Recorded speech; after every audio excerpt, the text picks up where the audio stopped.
On this episode of Jerks Talk Games, we spread a little holiday cheer by talking about games that we didn't really like.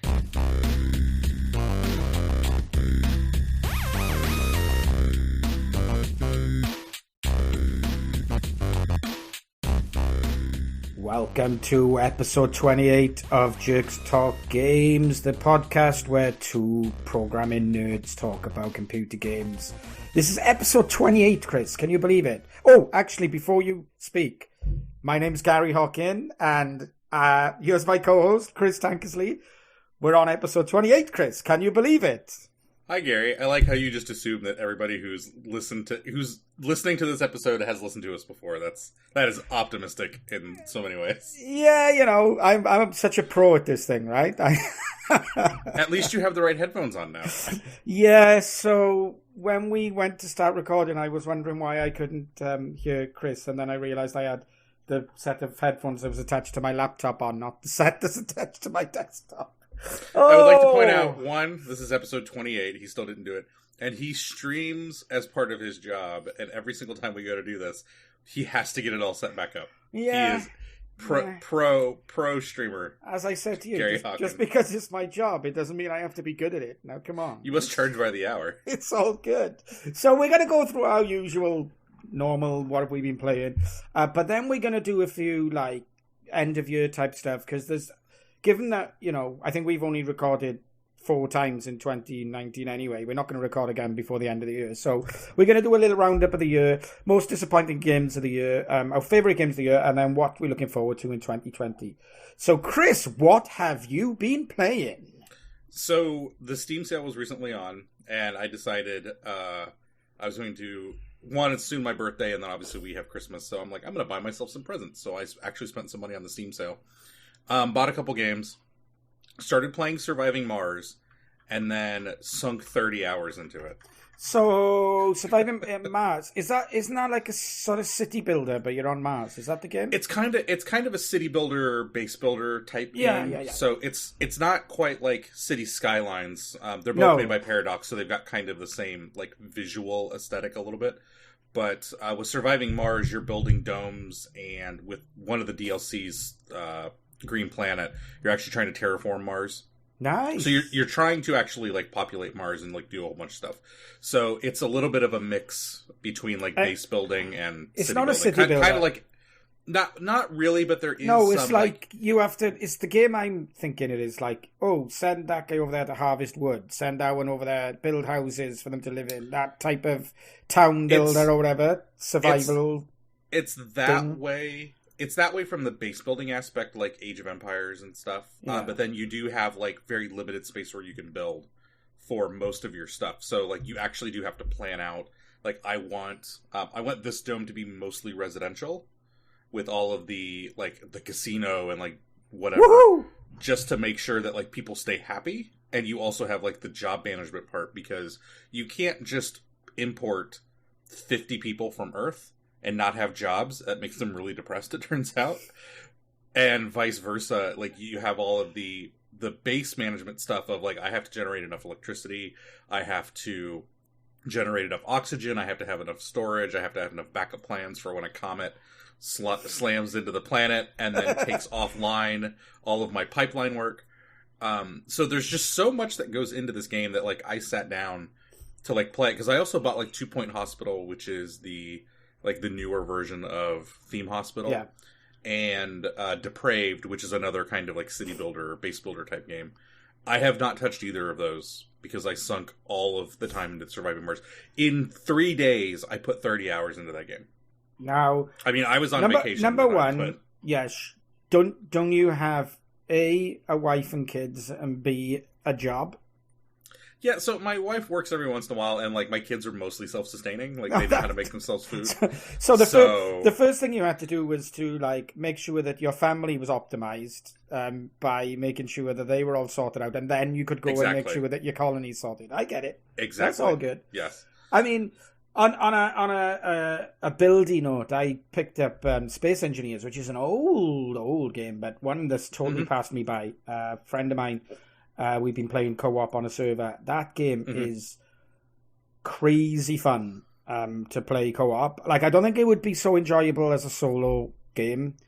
But, it doesn't seem like it now. But like Minecraft is more fun together, right? This is more fun, and I've been really enjoying it. Building huge contraptions.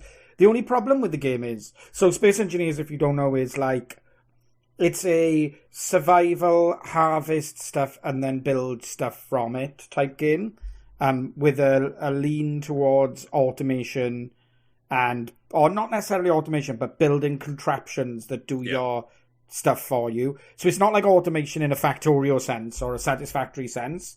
It's you can use your own little hand drill to mine iron, but now I've built a huge rover that can mine iron at 10 times the speed for me.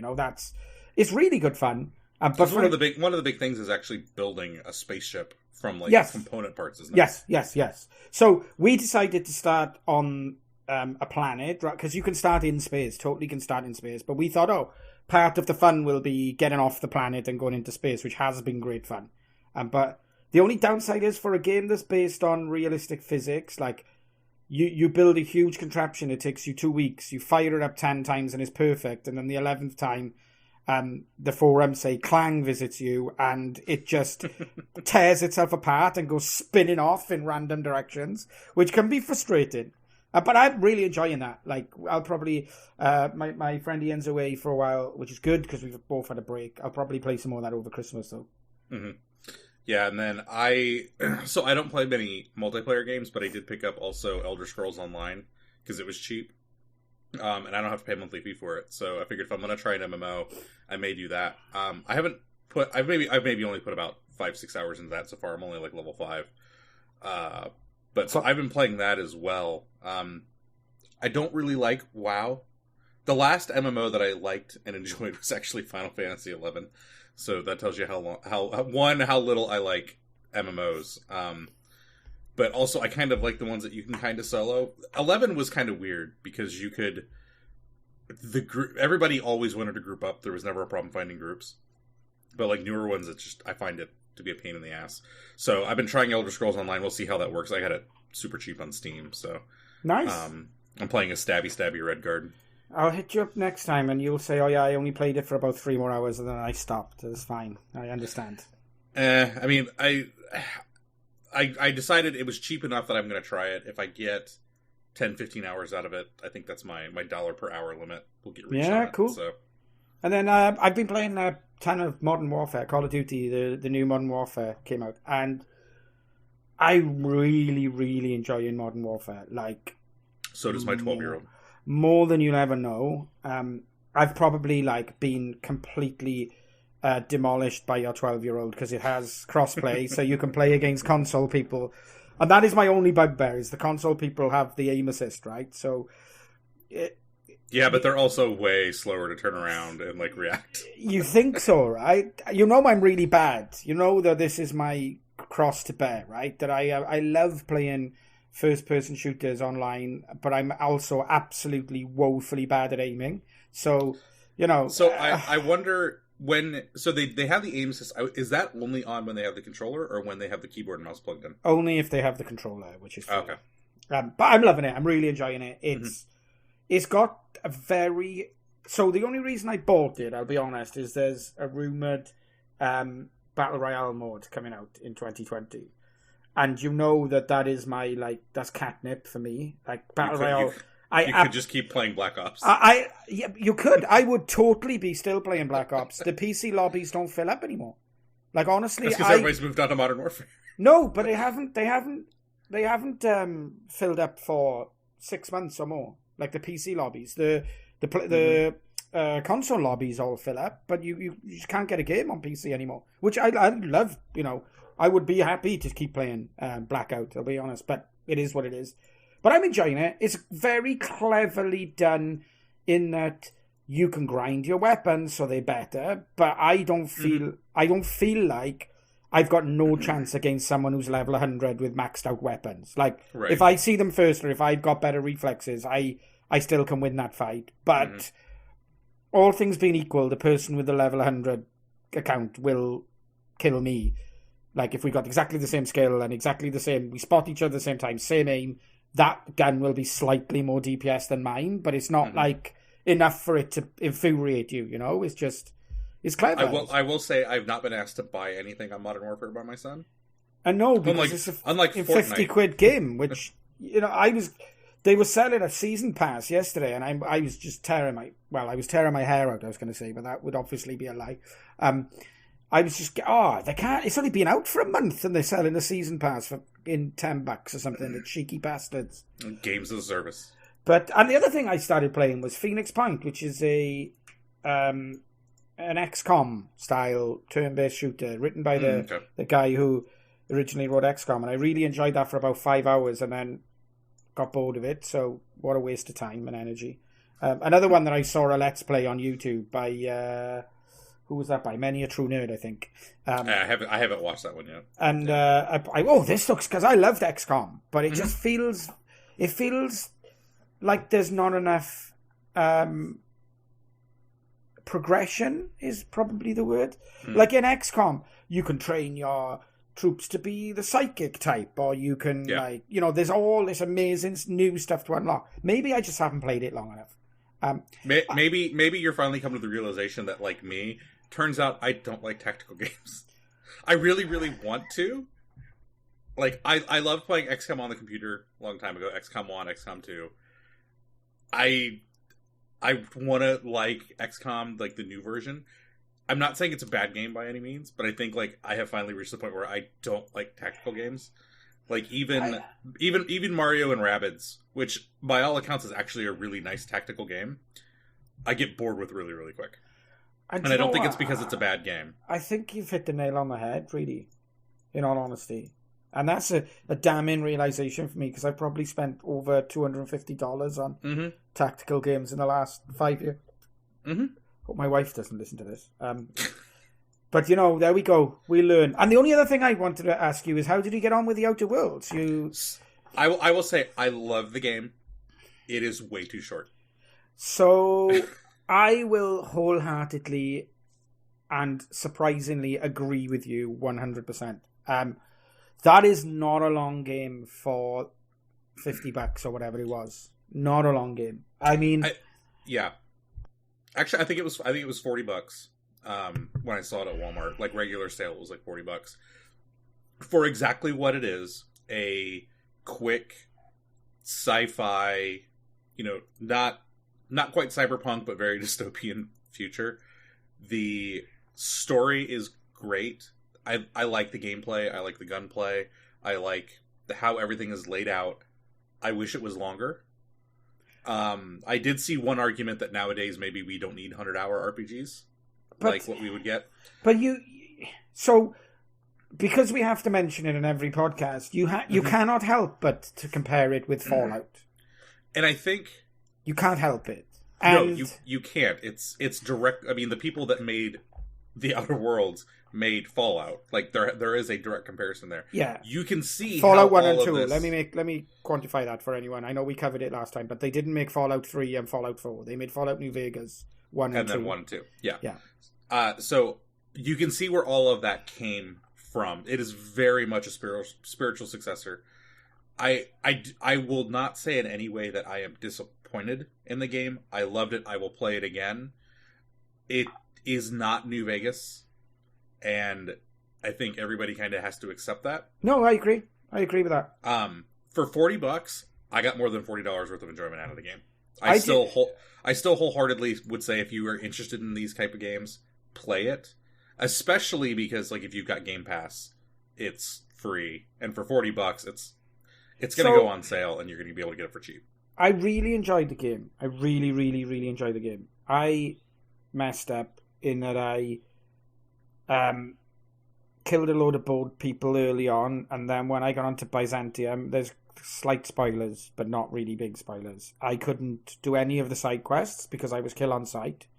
So I even missed out a whole planet's worth of side quests because of decisions I'd made earlier that I didn't really feel like I was...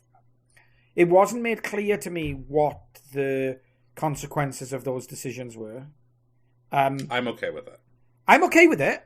So this is not a criticism. This is a statement of fact. I'm not complaining about that. The other thing was there was like 3 or 4 planets that I never even landed on. Now, whether I missed side quests or whether they are DLC planets, that will. I think they're going to be DLC planets. One of them looks like a gas giant, which technically you couldn't land on anyway. But I think the other one I could land on it. DLC. Challenge accepted. No, I'm joking.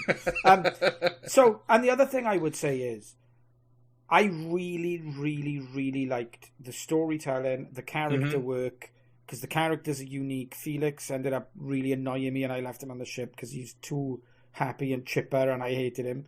And then, it was amazing storytelling, amazing character work, great voice acting.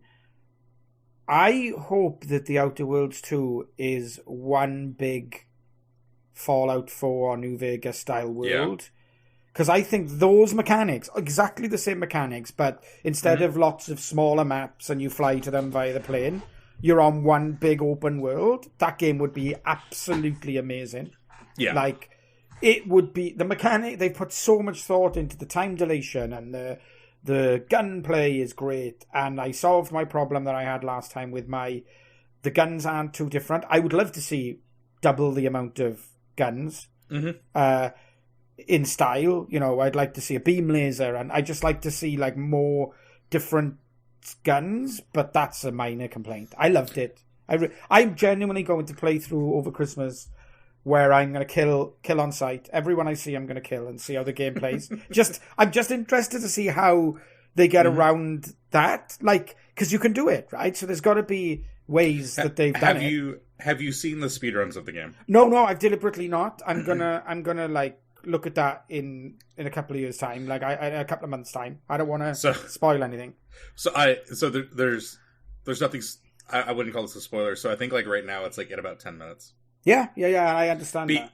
In the game handles it perfectly. Yeah. Like the sequence breaks that they make. I'm just intrigued. I'm just really, really intrigued. Plus, and I'm seriously thinking about recording it for YouTube. Like, I'm genuinely thinking, would that be something people would want to watch? Because it sounds because it's not kill everyone run where I'm allowed to do some quests by them and then I got to kill them before no, it's kill on sight. Like, the first time you see every person, you have to kill them. I mean, the only person you're not going to be able to kill is Doc Brown or whatever his name was. Because you wouldn't be able to do that. You could probably do a kill on sight run, because based on watching the speedruns. Oh, you can do it. You definitely be able to do it. Yeah. The game really won't care because you have to. So. And I might even try doing it on survival difficulty, or whatever the hardest difficulty is. Because that is my other complaint. It was way too easy. I was on. I was on not the survival difficulty, the hardest of the traditional difficulties. And with a sniper stealth build, like, you just one-shot everything. From about level 15 or 20, I was just one-shotting everything. Yeah, then you get the perk where, like, the next shot becomes critical, and then you just chain everything together. Yeah. So, but that's okay. That's not a massive complaint. I just I'd like it to be harder. Fine, though, I think this is a very good outing. I think they should be on a very good form to do an Outer Worlds 2. Bearing in mind, I don't know, but this is the first time they've done this genre. They haven't written a 3D engine or a game engine in 3D like on their own. As far as I'm aware, maybe they have, but no, this is Unreal 4, I think. Yeah, but I mean, they haven't, like, when they did New Vegas, they were effectively using the Fallout 3 engine, right? And they had tweaking it. So they had to write the entire engine, all the combat mechanic. This is the first outing in what's going to be a great series. That's what I'm taking away from it. Yeah. Mm-hmm. Cool. So, next up. I know this. I like a little bit of negativity in my life. You know that. So that's like the most disappointing games of 2019, because we've had a brilliant year for games in 2019. Let's be honest. Like, it's been a great year for games. Yeah, going back, I'm like, there's really not a whole lot that actually stuck out for me. But I mean, there's games like we haven't discussed Jedi Fallen Order. There's been brilliant games that I will pick up in 20. Yeah. In 2020, I will pick up Jedi Fallen Order. Right, I will. I'm going to wait till it's $20 and then I'm having it and playing it. There's been great games that we haven't discussed. It's been a good year for games, in all honesty. Okay. But it's been a good year for disappointing games too, right? Yes, Things are promised so much. So yeah, we said we'd we'd just talk about a few of those. A few of the ones on the list here on our show notes, looking behind the curtain, I don't even know about. Like, that's fine. But I mean, the top of my list was Anthem, because I really, really wanted that game to be good. I think a lot of people really wanted that game to be good. And it wasn't, and as far as I know, it's still not. It's the Fallout 76 of the Mass Effect universe, right? Yeah, people still play Fallout 76. Does anybody still play Anthem? I mean, as misguided as they are, people still play Fallout 76. I want to play Fallout 76. I love that game. You know, we're not going to talk about that though. It's fine. No. But I mean, it looked so good. Like, the gameplay footage looked amazing, and that was another thing that was on Game Pass. I think it's on Game Pass now. I don't think so. It is. I've got maybe. No, I own about 7 different Game Passes now for different platforms, right? And it's on one of them for free. Like, yeah, it might be. Who are they owned by? Ubisoft or EA? It might be on whichever one that one is. It's the Epic Game Store, maybe. Oh, is it? Whatever. Whichever one I play Apex Legends on, the Origin game. Origin. Store. Okay. Because this is welcome to 2019, where there's 18 different pieces of software you have to spin up just to spin up your game. Anyway, I tweeted earlier. I tweeted earlier this week. I went to go play Elder Scrolls Online. GeForce Experience pops up. Windows Game Bar pops up. Discord pops up. Steam has an overlay. I don't need 4 freaking overlays to play a game. It is what it is. But I guess, Anthem. Geez, it looked so good. And then when you play it, it's clunky. It's the combat is meh. That's me being nice, because I played it. I downloaded, installed it, and played it. And it was just like, I didn't enjoy that game at all. Destiny is by leaps and bounds much better than Anthem is. Yeah, I mean, and Destiny 2 is free to play at this point in time, right? I don't know if you knew that. It's yeah. I thought it was just free for Stadia users. It's free to play. Free for everybody. Okay. A couple of friends of mine from the people I've been gaming with since EverQuest 2 days or Star Wars Galaxies are playing it a lot, and I was like, why is everyone suddenly playing this? Because I still have them on Steam as friends, and I see them playing. I spoke to my mate Rob. He's like, oh yeah, it's free to play now, so we're playing it a lot. It is free to play. And yeah, I've played through a good chunk of the before the DLCs for Destiny 2, and I enjoyed it. I mean, for what it is.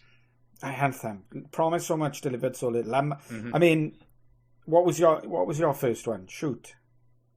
Oh, my first one was Crackdown 3, which is basically Crackdown 2 with slightly flashier visuals. Like, I really loved the Crackdown games, being able to just the modern era Crackdown games where you're just running around shooting things, and there's just playing with the vehicles was fun, and fighting the gangs and getting finding all the little power-ups through the world. Crackdown 3 just didn't bring anything new to the table. And you play through it and you're like, I have played the same game 2 other times. And so it was really disappointing, because I was really looking forward to it because I loved the other 2 games. And there's nothing new there. So it's not technically a bad game, but I was really disappointed by the time it actually came out. I played it for maybe 2 or 3 days, and I think I probably beat the first section and then gave up on it. There was nothing else to bring me back other than yeah, I could collect all the collectibles, but it felt like exactly the first time I played Crackdown, and it's I need to get enough jump things to get up to this other one because it's slightly out of my reach. There wasn't any extra substance there. Yeah, that's typical of console, and it's not typical of console sequels, but it's sadly happens all too often in console sequels. Let's say that. It's not typical by any stretch of the imagination. That's harsh. I think it suffered from they really wanted to push this out on Game Pass, so it was hey, get Game Pass. It's an exclusive game, and then eventually you'll get Gears 3. So I don't think they put the effort into it that they could have, because they knew it was just going to be given away, but for free to everybody who had Game Pass. I guess. I mean, my next one is the comedy of errors that is WWE 20, because we like to throw in a little burst of wrestling into our gaming podcast at every possible opportunity, right? This is the first WWE game I have not bought in years, because it is so broken. So the reason it's broken is totally on 2K's head. So you could say that, although you could also put it onto WWE's head because the budget was cut, and I think that's being reflected in the game. Well, Ukes also left, so then 2K was like, "Oh yeah, we can totally finish this." They have no idea how to build a wrestling game. No. So the biggest problems are bugs and glitches, which are a pain in the ass in any game, right? But, egregious bugs and glitches. Yes. Because excessive bugs and glitches. The WWE 2K games are filled with some very funny, stupid bugs and glitches. Look, I love Bethesda games. These just break the game. Exactly. I can live with bugs and glitches. Like, I love Bethesda games. The old 2K games have Bethesda bugs. Yeah. WWE 20 is just fundamentally broken in so many ways. So Bethesda would be ashamed to put out a game this quick. Well, that's a damning statement, but yeah, it's telling that they've refunded a lot of people who've requested refunds. Mm-hmm. Graphical glitches where you can't physically complete, because like in the career mode, you obviously have to.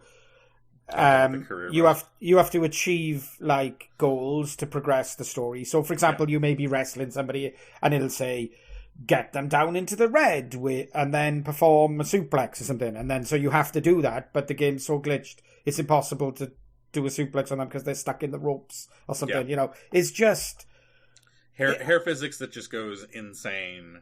I mean, the hair physics are actually worse this year than last year's. So 2K games have lost double digits of key personnel who worked on that game because they've already started work on WWE 21 for next year. They've had the budget cut. Like, this franchise could be in the dust. It could be done, you know. And I, for one, would not have a problem with this franchise not releasing a game every year. Because WWE 19 was great, and all they needed to do was a content update so that it reflected the new rosters. And, you know, they didn't need to write the new engine, in my mind. I think they could have... I don't know. They never do DLC or whatever. But So they needed to write the new engine when the new generation of consoles came out. But that was 2015. That was 2K15. That was the rewrite. They've not really done anything with it. And Visual Concepts does not know how to, like, work with the system at all. Ukes is going off and making their own game. Yeah. Ukes was the one who had the original like wrestling system that 2K used. So I think that is probably going to be where everything goes. I think 2K is going to lose the license probably after next year. Yeah. Are we still going to get the yearly stuff? Yes, because WWE says we need to have yearly stuff. But I think 2K has done such a bad job of stewarding this franchise that it probably they either need to blow everybody out of the water with 21 or drop the license. It's just like with these games, like, and I'm thinking of like FIFA games and whatever, the basketball ones, the 2K games, 2K20. The 2K games, right? They're all the sport type ones, the EA games, I should say. I don't know why they do a new game every year. It's like, well, I do know roster updates. I do know why they do a new game every year, right? It's cha-ching. Gary's making right? the money. It's cha-ching, right? So I know why they make a new game every year. But it just seems crazy to me. Like, for me, and this is my experience based on the fact that I have no idea how the games industry works, but you know, you do maybe 2K18 and you think, oh, that's great. We'll just do a new DLC for 19, a new DLC for 20, and then maybe 22, they're like, oh, do you know what? This engine's looking tired now. We need to freshen it up and bring out a full new game. It seems odd to put yourself through that pressure of releasing a new game every year. Well, I think the dumb part is, like, so this engine was built in 2014, 2015. So this engine's about 5 years old. The problems with 2K20 are not inherent in like the underlying system, because this is a marked downgrade from 19. It's the same engine as 19, but like the hair physics are just it's like they actively went and broke that. The costumes, like I've seen a bug where as people are coming down the entrance ramp, everything is stacked on top of each other. So it's like this weird, like, so partially open Russian nesting doll. So the X and Z coordinates are correct, yeah. but the Y coordinate is like totally out. Mm-hmm. Which has not happened in any other game, and every other game allows you to like put clothes on your character as they walk down the ramp. The writing. Have you watched any of the? The writing in this game is so bad. Like there's a very early part where because it's a guy and a girl who are like, it starts in high school, and there's a scene where in their cafeteria, and the girl is very clearly holding a paper notebook like it's a laptop, and you can tell that there was a disconnect between the animators and the writers on what was supposed to be going on in the scene, because then the guy goes and slams the notebook shut like you would slam a laptop shut, and the notebook reacts like a laptop would. I mean, it is what it is. Let's move on, because we could talk about this game forever. A game that neither of us own. Yeah, I know, but it's great. It's great. Yeah, it's horrible. Where do you want to go from here? Go on, you shoot. So I think probably in the interest of time, Stadia. I really wanted that to work, but it's never going to work. What are you talking about? Google Stadia. You're talking about Google here, Stadia. Right? Yeah. The first console that will never need to be updated now with extra updates. The thing, what I don't understand with this is there are so many things. Other people have solved this problem. There's one called Shadow, I think it is. So just to put some context before we start, the premise is that you can play games on effectively anything that can have the light client, right? So you stream the games. So it's like, it goes back to when I worked in Port Talbot Steelworks, and we had a mainframe, and then we had dumb terminals that connected to the mainframe, right? This is essentially the 2020. It turns out Sun was right the whole time. It's 2020's version of that, right? Where everything's handled in the clouds, and then we just you just stream the game, and because latency is good enough, that you can't tell that it's. I think it's for Google Pixel initially. The early So the idea is, because all of the rendering is happening on the you're fancy for all the rendering is happening on Google's end on big giant pieces of iron. All you need to have is just something to view it through. So the idea was, if you have a browser, because a lot of the web technologies have gotten so good, you can use a browser. And because it's just display, you can use your phone, you can use a tablet, you can use a toaster or a smart TV or a smart refrigerator. Yeah. Because all you're doing is viewing an image. Like, that's essentially all that's happening. You're just getting a bunch of images pushed to you at once. Yeah. It only works on Pixel 3s and 4s, I believe. I don't know if it works on 2s. I could be wrong. It only works in Chrome, and it only works on a specific version of the Chromecast Ultra, which apparently heats up to the point where it will cook. It will heat up your coffee. It doesn't work on iOS. It doesn't work on Firefox. As far as I know, like, all of the things that they're promising with this, they can't deliver on. You have to rebuy all your games. So, like, I have a huge Steam library. I mean, that's not a big deal for us, right? Because we already own the majority of our games on multiple platforms anyway. So, like, but I don't. But if I want to play Shadow of the Tomb Raider, I don't want to spend $40 to buy it again. No. Like, you're not getting these at a deep discount. Like, some of these are full price. I've kind of already invested a ton of money in Steam. I don't want to rebuy every game just to play it on my phone because I'm traveling. It feels like a typical Google thing where now my phone is like thinking that I'm talking to it because I said the keyword. Shut up, Google. I need to remember to turn that off.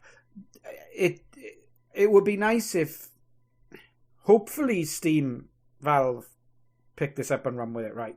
So Steam is apparently working on their own streaming service. They are, they? Microsoft. Are they really? Yeah. Are they really? Oh, because that's what the rumor is. Yep. So, but because this technology is actually already baked into Steam in some regards, that I can have a game on my desktop running, and I can play it on my Mac and it'll stream over the local network, right? And so they've got that. They've experimented with the Steam Link, which is the same stuff.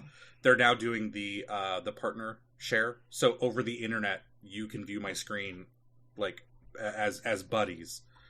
So that's kind of they're laying the groundwork for doing that. Microsoft is going to have xCloud, which from what I've heard is way better than Stadia. There's a company I think it was called Shadow that does exactly this. It uses your Steam library. NVIDIA has a way of doing this using their NVIDIA Shield app, which ties into Steam. Like that, I don't understand how Google has messed this up so badly when other people have solved all of the problems that Stadia itself has.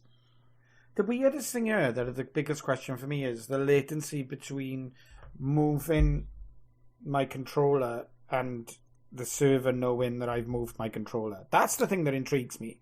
Like, the rest, the streaming stuff is, Jesus Christ, you know, people are streaming a 4K on Twitch these days, you know? The streaming technology is tried and tested in 2019, right? It's everybody's got their own streaming platform. There's standards around it. It's just like my satellite box. I can stream on my local network. Like I can watch TV of something I recorded on my satellite box on my desktop, and that just streams over the local network. I can stream my Xbox over the local network. You know, it's just totally normal, common technology in 2019, right? So that bit that they can stream, they've got a video card somewhere, a virtual or physical, whatever.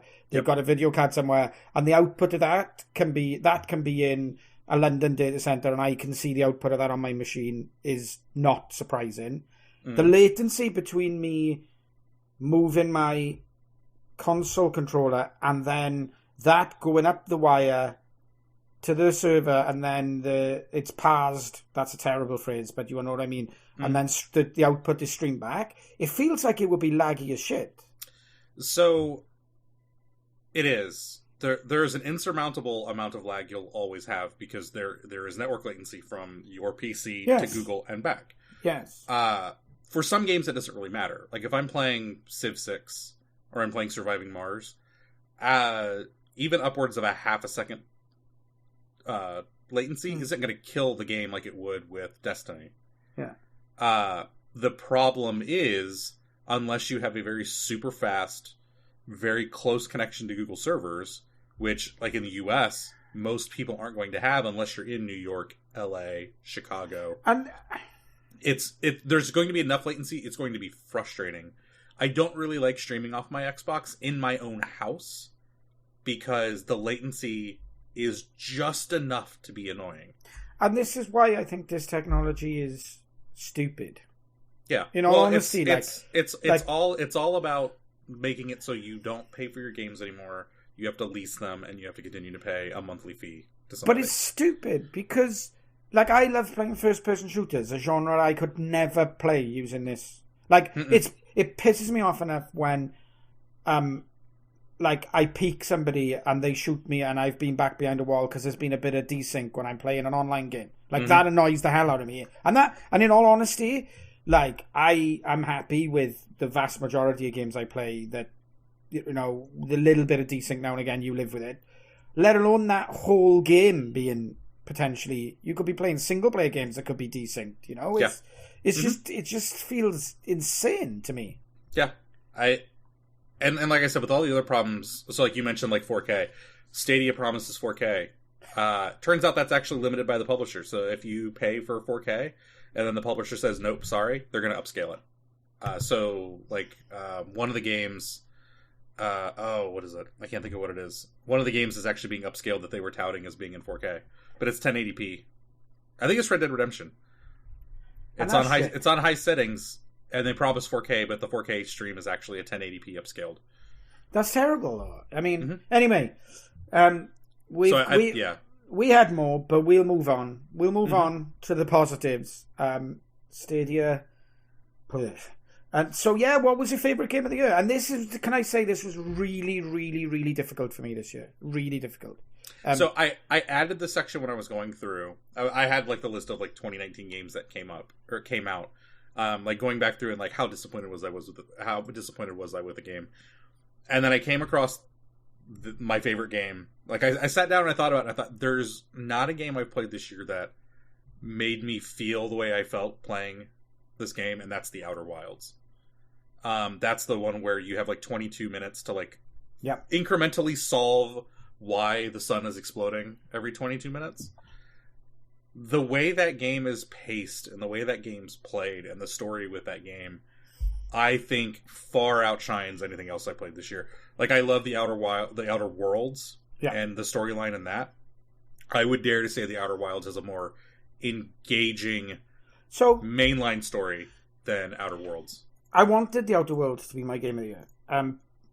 If it was twice as long, I probably would have gone with the Outer Worlds. Probably, same honestly. I'll be honest, but the Outer Wilds I haven't bought. It looks like an absolute ton of fun. It is definitely.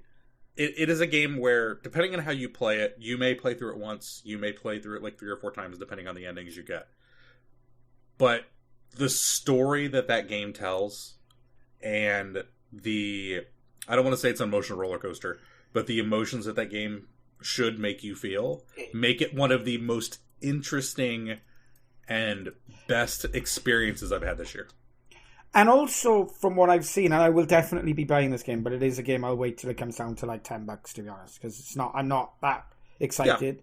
Yeah. But I'll definitely buy it. It's on my wish list on one of the 96 different game platforms that I own. I'll definitely buy this game, 100%. But it's not just it's got some interesting mechanics that are slightly not new, but it's not just like when I've seen storytelling games before. They haven't really done any interesting mechanics. There's like a jump, you got like low gravity mechanics, you've got fly-in mechanics, you've got walking around mechanics. Do you know what I mean? It's not just like some of these games I see which have amazing stories, like that Firebreak one or whatever. What was that? Firewatch. Oh, yeah, Firewatch. That's groundbreaking, but it's not really groundbreaking in the mechanics of the game, right? You just walk around. It's just a good story. Firewatch. Whereas this is a game because there's all these different mechanics that you can use. You can be upside down. So I'm really intrigued. I'm definitely going to buy it, 100%. Yeah, it's like I said, when I was going through, I'm like, you know what? It's kind of like with Crackdown 3. Like, I was disappointed in Crackdown 3, but it's not like it's a buggy mess. Outer Wilds really, I think, knocked it out of the park. It was so much more than I expected it to be, and I probably will never play it again, but I think it was one of the best experiences I've had in 2019. That's amazing, and that's what you want. Mm-hmm. And then, so for me, I mean, I could have picked loads of games here. I definitely could have picked the Outer Worlds, 100%. There's tons of games I could have picked. I went for Apex Legends, very specific to my taste in games. Mm-hmm. But bear in mind, it came out in February with no, like, number one, best kept secret I've ever seen a game having a release. Because there were absolutely zero, rumors or spoilers or anything. Mm-hmm. It just came out of nowhere. And number two, I'm still playing this multiple times a week, like in December. So... Well, every day there's a game being set up in our Discord for it. I play this and I love it, and I play it with Marco and Brenty from our Discord. We have groups. Join our Discord if you would like to hang out and find a game of Apex Legends. I think this game is really special for me, but it may be that it's because it ticks a lot of boxes that I like personally. I'm not saying this is for everyone. Definitely not. Because online-only multiplayer PvP games are not for everyone. I get that. Yeah. But I've really enjoyed it. And I think they've done well. They've kept it fresh. We're on season 3, 4, 2, something. I don't really look at the seasons, but they've introduced a new map. So we've got 2 maps now. They've had like 4 new legends. They've had great one-off events where you can only use sniper rifles and shotguns, or you've got a solo drop, or you've got... Mm-hmm. It's just been kept fresh, and I've really enjoyed it. There's going to be another content drop now just before Christmas, and I'm really excited to see what that is. So I can't look past Apex Legends, given that I paid nothing for it, and I've put in hundreds and hundreds of hours. So, I mean, I did buy some virtual currency because I do like to give the developers some money if I have hundreds and hundreds of hours. Well, it's game, it's like with Fortnite. Like, I don't like that game personally, but my kids play it for hours, so if they want $10 to put into it, Like, I think okay, that's they're getting that's more fair. than enough time out of it. Yeah, Yeah, it's fair, right? That's exactly the way I feel in a game. I like free to play games in some regards, but I will always give some money if I need to. Mm-hmm. You know, if I played it. So cool. So what have we got then? What are you looking forward to? 2020's just around the corner. Yep. So going from Apex Legends, the one game I have on pre-order this year, Animal Crossing's New Horizons. I am looking forward to that game so much. You have no idea. Gary's just shaking. Gary literally has his head in his hands. It's okay. Yeah, I forget we're not on a visual medium here, streaming too much. I mean, I know you don't like this game. You're never going to like this genre of game. But there is just something about I want to shut my brain off and, fish in a game and, design a house. Now it's a campsite, so now it's camping. You love camping, Gary. It's going to be your game of 2020. I don't like to do anything nice in games. That's what it boils down to. If it makes you feel any better, everybody else around you are jerks. They've gotten nicer. I went back and played the old GameCube Animal Crossing, and those people were assholes. They're mean to you, in so many ways. The way they just talk to you, they hate you. I don't know. There's something about Animal Crossing that I just love. I've decided I don't like the Pocket Cam game. It's too much of a money grab. But the actual the 3DS game is probably the best version so far. I don't know. There's something just about it that makes that game super fun to me. It's like Stardew Valley. Stardew Valley. It's a game where I don't really have to feel like I have to be twitchy or anything. I can kind of just do what I want. The game's never gonna complain that I'm taking too long to get stuff done. And speaking of games that you don't have to be twitchy of, and you can take your time and you aren't urged forward, I cannot wait for Doom Eternal to drop. I am Ironically, I think I'm the one who put that on the list. Yeah, you I'm did, also looking forward to that. Only because it was already on the list when I came to add to the list, so that's fine. But Doom, the Doom remake, was that 2017 or was that 2016? 2016. 2016. Jeez. This is how long we've been podcasting because we spoke about it. It's terrible. We've done 28 episodes and we've been podcasting for that long. But there you go. I mean, I love that game and it was my favorite game of that year. I did too. So I am super stoked for Doom 2 or Doom Eternal. My only regret is it also comes out in March, which is when I'll be playing more Animal Crossing. So Doom's going to have to wait. The thing about Doom is you don't need to get it on 0 day, right? No, you can pick that up anytime you want, and that's great. It's not like an online game. I cannot wait for Doom Eternal. I'm hyped with the rock tracks edging me on to ever forward, ever faster. I can't wait. I love it. What a game! That as far as modern remakes of old games go, that was the finest remake to capture the essence of an original game, but with just new graphics and new engine, Loves it. Oh, but just wait till Final Fantasy VII Remake comes out. Well, see, what a segue. I hope you pick it up and run with it. I hope you pick it up and run with it. It's 28 episodes. We figured out how to do segues. Final Fantasy VII. Yeah, I'm excited for that too, actually. I have waited for this game so long. For me, it had turned into my personal Half-Life 3. It's never going to come out. They're just going to keep redoing it. And Sony's just going to be like, oh yeah, totally, we're working on this. It's supposed to come out, and Jesus Christ, March is going to be full of things. It's supposed to come out in March. I have not pre-ordered it. I hope it's the same game that I'm thinking of. It's the one with Cloud, right? Yeah, and Cloud. It's arguably the best. It's the best Final Fantasy that I played. Yeah. I played this. I would hate to think at least 25 years ago I played through this game on PlayStation 1. Mm-hmm. I feel incredibly old, but it was an amazing game. Genuinely was an amazing game. It is probably behind Earthbound is probably my favorite RPG. Wow. And then Final Fantasy VI is super close. It's just behind 7. It looks amazing from all the gameplay footage I've seen. I cannot wait to play that game. I have not really bought any of the other HD stuff from Final Fantasy. I am just going to wait for this and then play it and probably end up being so disappointed in it by the end. But I will play it and I will probably love this game. What's the other Final Fantasy on the list? I didn't know about that one. So they're remaking Crystal Chronicles, which was the GameCube game, which nobody liked. I kind of enjoyed it. Like it doesn't play like a normal Final Fantasy game. I nearly spat tea all over my keyboard there. Thanks. It's one of those, like, it came out on the GameCube. It kind of just had the Final Fantasy name attached to it. It's not an RPG game in the same sense that the normal Final Fantasies are. I enjoyed it, and so I'm kind of looking forward to playing it. I don't know if it'll be good. It might just be that it's nostalgia glasses, because that was one of the first GameCube games I got too. Yeah. But it's just an HD remake. It's not going to be like a complete reimagining like 7 is going to be. So 7, from what I can see, is the same plot, the same combat mechanics, the same.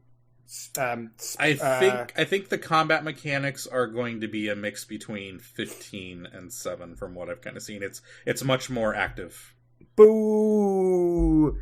All I wanted was the same game, Mm-hmm. but with new graphics. That's all I wanted. That's what the HD remake is. No, but not a HD remake. Like I want. The HD remake that came out earlier this year. Yeah, but is the same game with in that game, graphics. Cloud still had like hams instead of hands and stuff, right? It was a HD remake, but it wasn't new. That's the deformity from the Mako reactor. Why are you making fun of it? That wasn't the. It wasn't a remodel. No, it wasn't a remodel. It was that's what I mean. I want a remodel, but I want the maps to still be the same. Where like when you try and walk behind the reactor, all of a sudden you don't know where you are because the maps in my mind they were single view maps that changed from they were just screen, they were pre-rendered backgrounds. Yeah, and that's what I want. Like that's anyway, it ain't gonna happen, so it doesn't matter what I want. So now we're getting down to like I've only got 2 left, but there is another thing on this list that I'm interested in, which is Wasteland 3. Wasteland was this. So Wasteland was an old game, pre-Fallout. Pre-Fallout. It was Fallout before Fallout.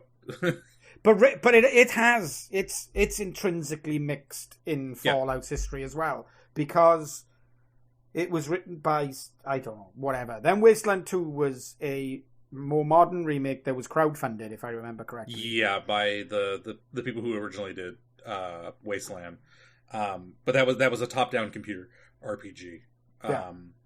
Which got decent reviews. The director's cut's probably the best version. I played it. I didn't finish it. It's one of the few games I've kickstarted. I kickstarted it, and I only played it for. I say only, like I played it for longer than it took me to complete the Outer Worlds. Let's just say that. Yeah. So I did get my money's worth for it, but I never finished it. It didn't engage me enough to finish it. So what? I don't know anything about Wasteland 3, which is why I wanted to ask you about it. As far as I know, it's going to be the exact same, like top-down computer RPG stuff. Same team, just a continuation of the story, kind of like Fallout 1 to Fallout 2. I really liked Wasteland, and I mean, I like the Fallout and the post-apocalyptic genre and theme that it has. So Wasteland 3, I think, is going to be probably just as good as 2, if not better. So I'm looking forward to it. Whether or not it ends up being a good game, like I'm at least going to be looking forward to it. Nobody knows. Yeah, shoot, you can go next. What are you? Probably Cyberpunk 2077. Just like that, the first person action RPG genre nowadays is probably one of my favorites. I mean, same way that Outer Worlds is, you take that, put it in a cyberpunk setting with, you know, CD Projekt Red, who, like, after Witcher, they know how to make an RPG. So you just take Witcher 3 and put it in first-person view, you're going to have an amazing game. I like the cyberpunk theme, like even the old RPG, like tabletop RPG stuff. So I think I trust them enough to make a good game out of it.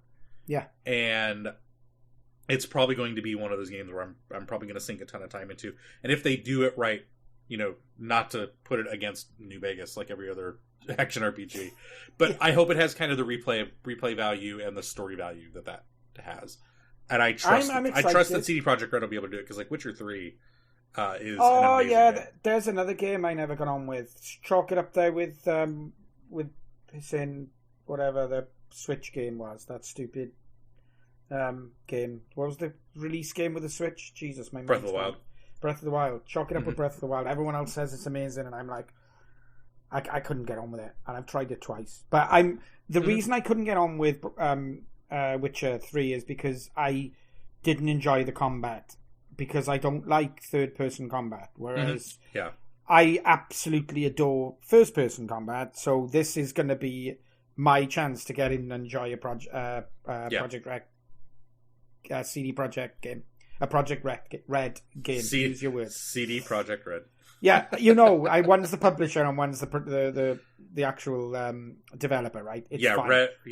Red is the developer, right? Yep. And CD Projekt is the publisher. Anyway, I am looking forward to that. I am hoping this will be my introduction to enjoying that game. I'm also seriously looking forward to the rumored Modern Warfare Battle Royale. We've mentioned that already.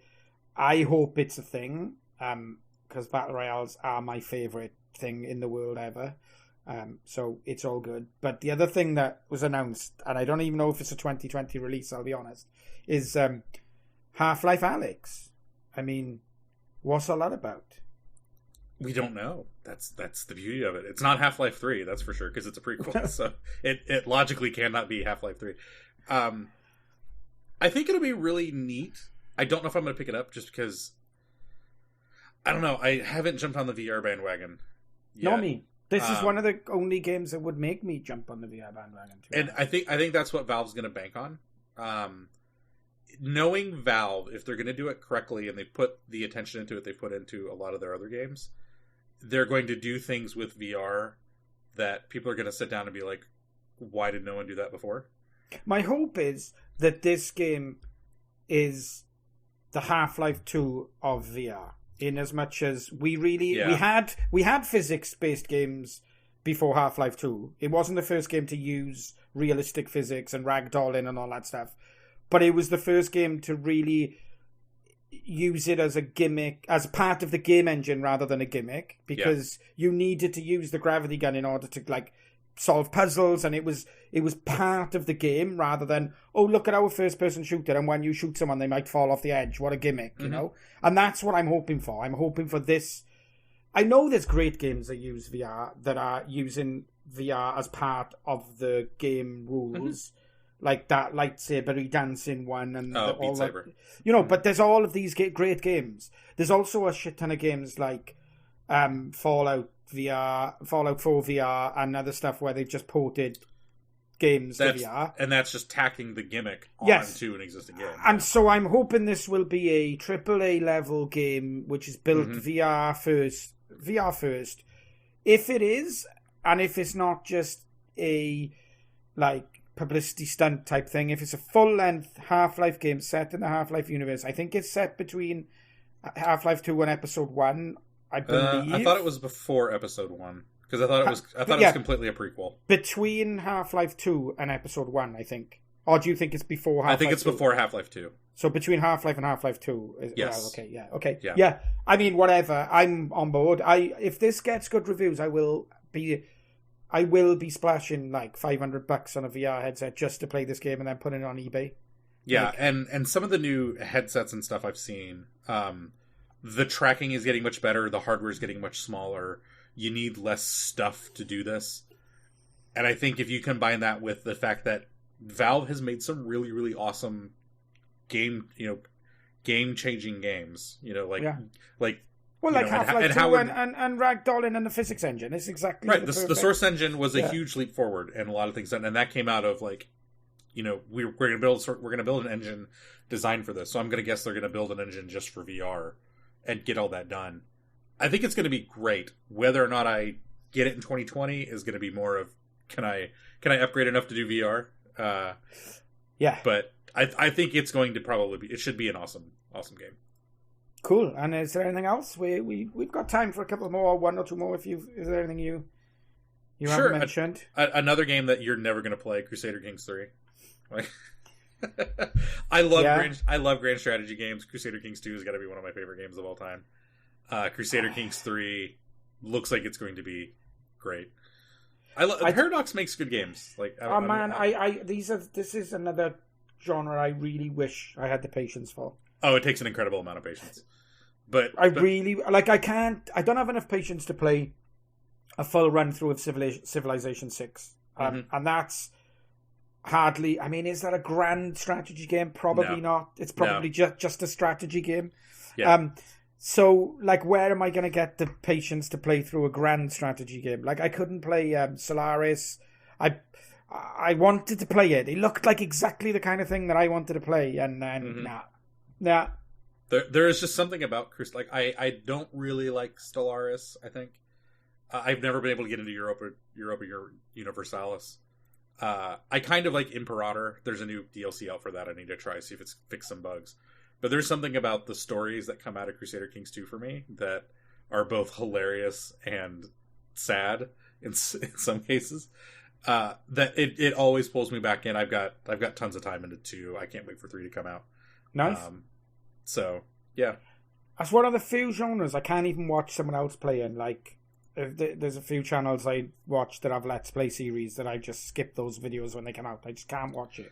I love watch like Quill 18 does a lot of Crusader Kings, and he's got a Europa Universalis when he's playing as Korea. Sometimes the stories that come out of them can be very good. Yeah.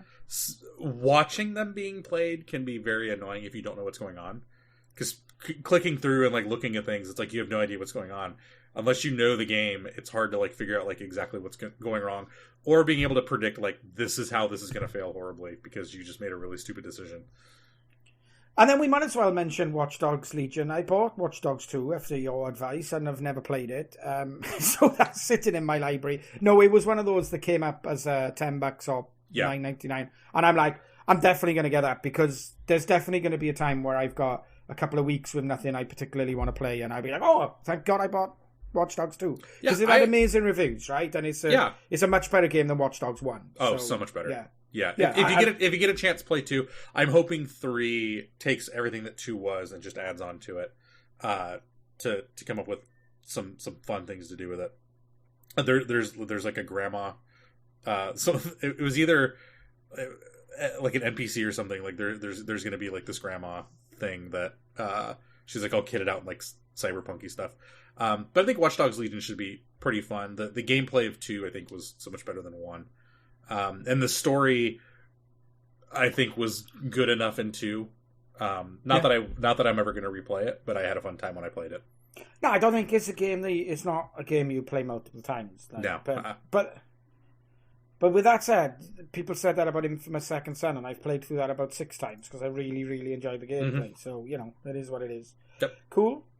And that is your lot. It's been a little bit of a bumper edition. We've gone a little bit longer than normal, but I don't feel too bad about that. So thank you very much, Chris. You can find Chris at DragonmanTank on Twitter and on Twitch TV /DragonmanTank if you want to follow him but never see him stream ever again.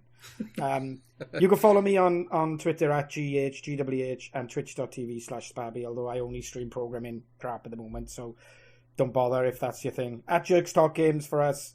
And our Discord I'm really thinking it's working well at the moment. So if you want to join our Discord, you can find a link on our website, which is jerkstalkgames.com. And you can find this podcast wherever you can find podcasts that can be downloaded, which you obviously have already found it. Otherwise, you wouldn't be listening to it because nobody watches us on YouTube. So thank you very much. And have a good one. Every week. You do, yeah. I do. Have a good one. And sign us off, Chris. Don't forget to save your game, Gary.